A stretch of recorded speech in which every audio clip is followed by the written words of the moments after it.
Welcome to the DeFi Standard, and this is Mickey B. Fresh, and I'm going to be your guide through the world of DeFi and through the FLR network. So today, we're going to talk about the Spark token and the utility that comes with it, and also the demand for Spark token, also known as FLR, which will be the ticker symbol.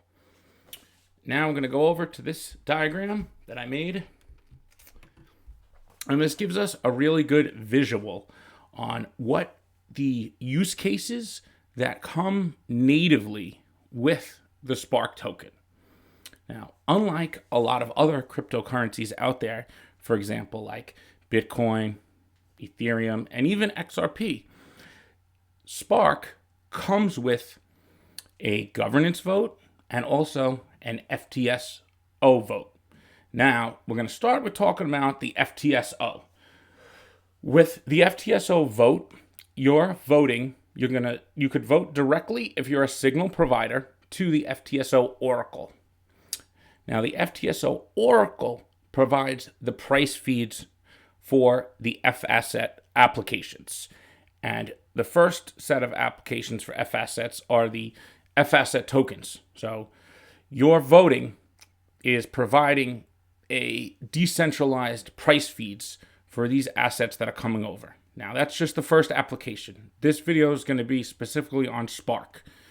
So when you have your Spark token, you're going to be able to delegate it to a signal provider. Now, these signal providers are going to be, we see that we have FTSO EUs out there, FLR Fusion, Scandi nodes, and then there's probably going to be a bunch of exchanges and other type of enterprises that will be bidding for your FTSO vote. Now, what do you earn with your FTSO vote? You actually earn more Spark tokens. And now, what's so great about the way this is designed is it's at no risk to your token. So you're able to hold your token in your possession, and you could delegate this vote at no risk and then earn rewards in Spark. In the beginning is going to be when it's going to be the most profitable for us. And to start out, it's a 10% of the total supply that will be used to the FTSO. And that's what we earn from. And now that will go straight into our wallet. Now, how do we do this? And we don't know yet. There's going to be a wallet coming out or some kind of integration, and you'll be able to do it straight from there. Now, with many of the exchanges, that you're going to expect to see types of bundling services where you could they'll offer to bundle where you could just do your vote through them, and then they'll pay you the extra Spark. Now, this is going to be paid out. We don't know exactly when, but it's probably going to be multiple times a week. It depends on the FTSO. Now, that provides all those important price feeds, and this is why they're able to make the FAssets in a trustless way onto FLR network, because they're getting decentralized price feeds. So always have the accurate pricing. And now this allows to open up to even further applications on the network. Now, what's really special about this whole design is that you're going to be able to utilize your Spark token simultaneously while you're collecting the FTSO votes. So one of the main use cases would be able to stake it with the FAsset agents. Now, when you stake it with them, you will earn a percentage of the fees from the FAssets when they're minted. Now, you earn actually the XRP for FXRP when it's minted. You'll earn LTC if FLTC is minted. Now, to start out, it's going to be a 5% fee for everyone who mints. And I just want to clarify this one question I've been seeing a lot. If you were just to mint the FAssets, you do not need to put up stake in the Spark token. You could do that and pay the fee, but Spark holders can stake their Spark with the agents and then earn a percentage of those fees that are charged. So we're going to see a bunch of different agents out there. Some exchanges could be agents, some custodians. There's going to be plenty of different services available. And this is how we create demand for the Spark token. The more FAssets that are minted, the more demand we're going to see. And it's going to drive it higher and higher and higher the more that are minted, because you're going to cut supply. So this, for the Spark that's on the exchanges, there's going to be less and less of it, because you're going to get demand from it being locked in the FAsset agents.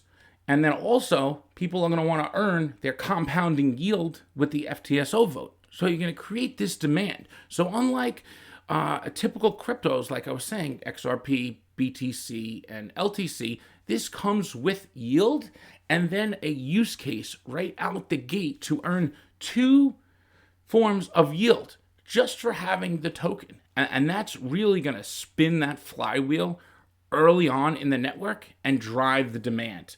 And it's going to pull from the exchanges. So anyone who does think about selling Spark has to realize they're going to now lose a compounding yield that they will earn. And they will also lose the opportunity to be able to stake.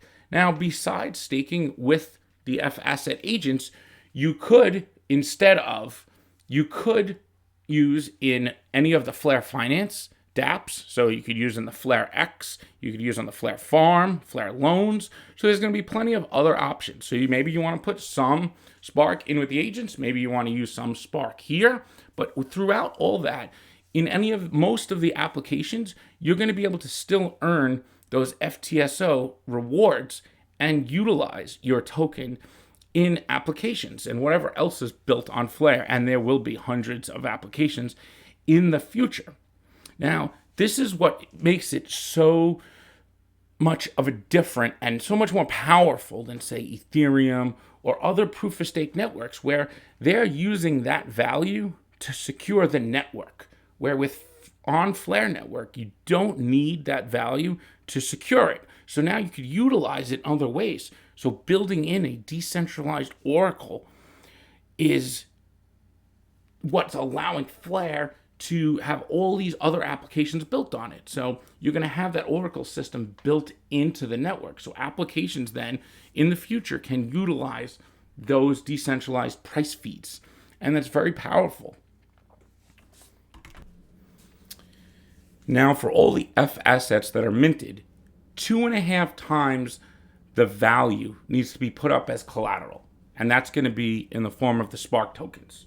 So I just want to make that clear. So there's going to be a lot of locked up Spark that's going to be needed to support all these FAssets coming over. Now we have Dogecoin coming over. And then we have basically 3 to start. And BTC will probably be in the near future. Not sure if it's going to be before the network goes live or after, and it's a governance vote. Okay, let's move on now to the second type of vote that you have with your Spark token, which is the governance vote. And this is a very important function for the Spark token, because this allows all Spark holders on the network to vote for parameters around what is the percentage of the fees for the FAssets. How much is the FTSO yield? And that's the inflation rate. So we get to decide. Every Spark holder will have one vote. So we could either vote directly to the governance proposals, or there's a FLR Foundation, which allows you to delegate to them and they vote for you. So what this setup here is a liquid democracy, is what it's called. So you could vote directly, or you could go through a delegate who's an expert, and then they could vote for you. And they could actually then redelegate to another expert if it's depending on what the vote is for. And I think this is a great model compared to other voting systems.